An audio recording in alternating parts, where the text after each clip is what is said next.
Hello everyone, very warm welcome on my YouTube channel. This is Rimanshi Sija. So today in this video we are going to discuss about class 11th economics. Topic is statistics in singular sense. Before this we have completed two parts, part 1 and part 2, in which we discussed about basic terms like economics क्या होता है, economy क्या है, three distinct components कौन कौन से economics के, okay. And previous जो इतने भी हमारे दो पार्ट्स हुए हैं, पार्ट 1 एंड पार्ट 2, उनका लिंक आपको डिस्क्रिप्शन में मिल जाएगा या फिर आप प्लेलिस्ट में जाके भी चेकआउट कर सकते हैं, क्लास 11th इकोनॉमिक्स। एंड आपको बिजनेस स्टडीज़ की भी कुछ वीडियोस मिल जाएंगी डिस्क्रिप्शन में भी एंड प्लेलिस्ट में भी, क्लास 11th बिजनेस स्टडीज़ के नेम से, ओके। तो स्टार्ट करते हैं आज की वीडियो। स्टैटिस्टिक्स का मीनिंग देखते हैं बिल्कुल सिंपल लैंग्वेज में। What is statistics? अभी तक तो हमने सिर्फ यही स्टडी किया था कि इकोनॉमिक्स क्या होता है, इकोनॉमी क्या है, हमारे कंपोनेंट्स कौन कौन से हैं, सिर्फ यही स्टडी किया था। आज हम करें स्टैटिस्टिक्स क्या है, ओके। बिल्कुल सिंपल लैंग्वेज में बात करें तो स्टैटिस्टिक्स क्या है? एक क्वांटिटेटिव इंफॉर्मेशन, क्वांटिटेटिव इंफॉर्मेशन। जब भी आप किसी क्वांटिटेटिव इंफॉर्मेशन को स्टडी कर रहे हो, कलेक्शन कर रहे हो, उनको प्रेजेंट कर रहे हो, दैट इज स्टैटिस्टिक्स। बिल्कुल सिंपल लैंग्वेज में quantitative means number, numerical term में। अगर आपकी जो इंफॉर्मेशन आप कलेक्ट कर रहे हो, डाटा है कलेक्ट कर रहे हो, ऑर्गेनाइज कर रहे हो या फिर प्रेजेंट कर रहे हो, जब वो न्यूमेरिकल फॉर्म में है, नंबर की फॉर्म में, दैट इज स्टैटिस्टिक्स। बिल्कुल सिंपल लैंग्वेज, ओके। अब देखते हैं स्टैटिस्टिक्स का मीनिंग किस सेंस में होता है। हम स्टैटिस्टिक्स का मीनिंग सिंगुलर सेंस में भी देख सकते हैं एंड प्लूरल में भी। फर्स्टली सिंगुलर सेंस करते हैं, देखते हैं क्या होता है। फर्स्ट एग्जांपल देखते हैं। स्टैटिस्टिक्स किसको आप कहेंगे? लाइक क्लास 11th है, ओके। क्लास 11th में हमने इकोनॉमिक सब्जेक्ट का ना टेस्ट लिया स्टूडेंट्स का, इकोनॉमिक्स का, ओके। अब टेस्ट लिया, हमें ये देखना है कि स्टूडेंट्स हैं जितने भी, उनके कितने कितने मार्क्स आ रहे हैं। हमने 30 मार्क्स का टोटल टेस्ट लिया, हमने ये चेकआउट करना है कि किसके कितने आ रहे हैं, दैट इज स्टैटिस्टिक्स। हम ईच एंड एवरी स्टूडेंट का डाटा कलेक्ट कर रहे हैं कि जो भी हमने टेस्ट लिया उसमें कितने कितने मार्क्स हैं, दैट इज स्टैटिस्टिक्स, ओके। जब भी आप numerical information, quantitative information collect करें, दैट इज स्टैटिस्टिक्स, ओके। आपको यहाँ भी एग्जाम्पल दिया हुआ है। If we want to have a study about distribution of weights of students in certain college, आप क्या कलेक्ट कर रहे हो डाटा? आप स्टडी कर रहे हो कि कॉलेज में जो पर्टिकुलर, किसी पर्टिकुलर क्लास में, पर्टिकुलर डिपार्टमेंट में जो भी स्टूडेंट्स है ना, उनका वेट का डिस्ट्रीब्यूशन क्या है, उनका वेट कितना है, दैट इज स्टैटिस्टिक्स, ओके। आगे देखते हैं कि हम इसको डेफिनेशन या मीनिंग कैसे लिखेंगे statistics as a singular sense, okay. जब हम सिंगुलर सेंस की बात करते हैं तो मेनली ना हमारे स्टेप्स आते हैं। क्या आते हैं? स्टेप्स आते हैं, ओके। स्टेप्स कौन से हैं? Collection, analysis, interpretation, presentation. ये सारे स्टेप्स के स्टैटिस्टिक्स हैं। इन स्टेप्स को बहुत अच्छे से करते हैं। ये स्टेप्स ही इसका क्या है, मीनिंग है, ओके। स्टेप्स देखते हैं फर्स्टली, देन हम प्लूरल में भी आएंगे कि प्लूरल सेंस में क्या होती है स्टैटिस्टिक्स, ओके। स्टैटिस्टिक्स की जब हम सिंगुलर सेंस में बात करते हैं तो क्या आते हैं मेनली हमारे स्टेप्स। स्टेप्स हमारे क्या है? Collection of data, organisation of data, presentation of data, analysis of data, interpretation of data. अगर आप इसकी शॉर्ट फॉर्म याद करने लगो तो कैसे याद करोगे? COPAI, कोपाई, COPAI, कोपाई। इसे आपको याद भी रहेगा कि हमारी जो प्रोसेस है, स्टेप्स हैं, ये कौन कौन से रहेंगे, क्योंकि सारे स्टेप्स हमारे लाइन टू लाइन होते हैं। फर्स्ट स्टेप होगा, देन आप नेक्स्ट पे आओगे, ओके, अब इन स्टेप्स का मीनिंग देखते हैं क्या क्या मीनिंग है। ओके, फर्स्ट आपका है कलेक्शन। अभी हमने इकोनॉमिक्स वाला सब बोली है ना, उसी को कंटिन्यू करते हैं एग्जाम्पल। अब क्लास 11th में स्टूडेंट बैठे हैं एक क्लास में, ठीक है, जिसमें आर्ट्स के स्टूडेंट्स भी हैं और कॉमर्स के भी हैं। ओके, तो इकोनॉमिक्स आर्ट में भी होती है, कॉमर्स में भी होती है ना। तो जो बच्चे बैठे थे वो सभी इकोनॉमिक्स वाले थे, उनके पास कई आर्ट्स थे, कई कॉमर्स वाले थे। ओके, तो हमने क्या किया, सभी का टेस्ट किया था, सभी बैठे थे। ओके, तो हमने उनका डाटा कलेक्ट करना है कि जो कॉमर्स डिपार्टमेंट वाले हैं उनका ऑन एन एवरेज कितना मार्क्स आ रहे हैं उनके इकोनॉमिक्स में, आर्ट वालों के कितने आ रहे हैं। तो फर्स्टली हमारा फर्स्ट स्टेप क्या रहेगा, कलेक्शन ऑफ डाटा। कलेक्शन का मतलब क्या है, हम सबसे पहले उनके मार्क्स कलेक्ट करेंगे। ओके, अब जितने भी स्टूडेंट्स हैं आर्ट्स के, अपने कॉमर्स के, सभी एक साथ बैठे हैं एक ही क्लास के अंदर। तो सबसे पहले हमने क्या किया, फर्स्ट स्टेप के अंदर फर्स्ट टाइम में बच्चे जैसे भी बैठे हैं ना, उनके मार्क्स नोट कर लिए, जैसे भी बैठे हैं उनके मार्क्स नोट कर लिए। ओके, वो क्या आ गया, अपना कलेक्शन। Then organisation data. अब देखो हमें कॉमर्स के ऑन एन एवरेज देखने हैं कितने मार्क्स आ रहे हैं, और एक आर्ट्स वालों के भी देखने हैं। तो जब एक साथ बैठे तो कैसे हमें पता लगेगा, डाटा तो कलेक्ट कर लिया, तो हम क्या करेंगे, दोनों के एग्रीगेट जो सेग्रीगेट कर देंगे, जितना भी हमने टोटल डाटा कलेक्ट किया, लाइक हमने ऐसे किया, जितने भी बच्चे बैठे थे लाइन वाइज कलेक्ट करते गए। फर्स्ट ने बोला मेरे 20 हैं, 25, 20, 18, 30, ऐसे सभी ने मार्क्स बता दिए। कुछ कॉमर्स के थे इसमें, कुछ आर्ट्स के थे। कलेक्शन में तो हमने एक बार सभी का डाटा क्या कर लिया, कलेक्ट कर लिया। अब ऑर्गेनाइजेशन में क्या करेंगे, कॉमर्स वाले एक साथ लिख लेंगे सारे मार्क्स सभी के, आर्ट्स वालों के एक साथ। ओके, हमने लिख लिया, ऑर्गेनाइजेशन भी हो गया। देन नेक्स्ट स्टेप क्या आता है हमारा, प्रेजेंटेशन। अब जो डाटा आपने कलेक्ट किया था, ऑर्गेनाइज भी कर लिया, इस तरीके से राइट करो, टेबल बना के, ग्राफ बना के, सो दैट आपको थोड़ा सा क्लैरिटी आ जाए, समझ में आ जाए कि डाटा किस चीज़ के रिगार्डिंग है, या फिर कैसे कैसे मार्क्स जा रहे हैं। ओके, देन आता है आपका एनालिसिस, जिसमें हम जो भी हमने फाइंड आउट करना चाहते हैं, जैसे हम इसमें एवरेज देखना चाहते थे कि ऑन एन एवरेज बच्चों के मार्क्स कितने आ रहे हैं, राइट। तो हम एवरेज निकाल के देखेंगे, जितने भी हमारे कॉमर्स के स्टूडेंट्स हैं उनका एवरेज निकाल लिया, एवरेज मीन्स मीन।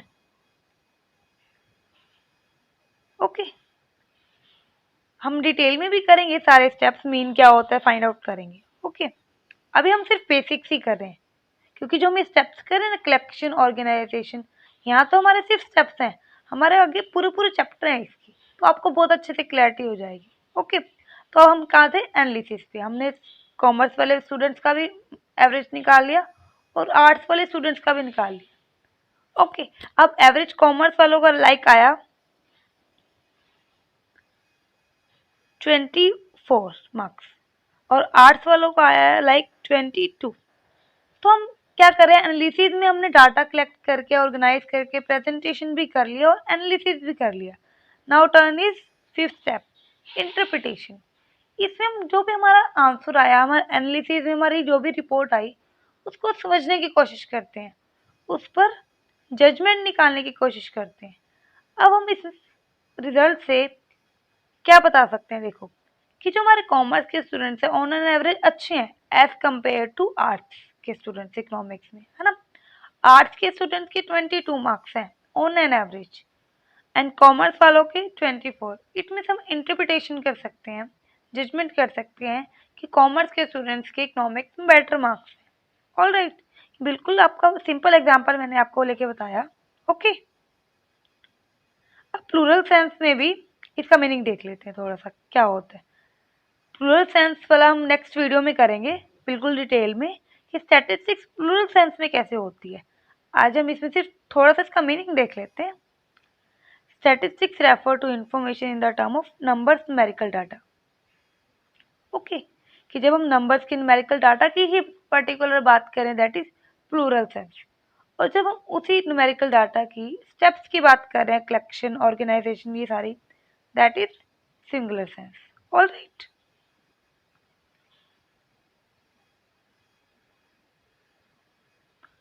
अब इन्हीं जो हमने स्टेप्स का बिल्कुल एग्जाम्पल किए उनका मीनिंग थोड़ा थोड़ा करते जाते हैं। Okay, first is collection. First step हमारा क्या है कि हमने क्या करना है, डाटा को कलेक्ट करना है। अच्छा, अब डाटा को कलेक्ट करने के भी हमारे सोर्स हैं। Source of collecting data, first is primary source, second is secondary source.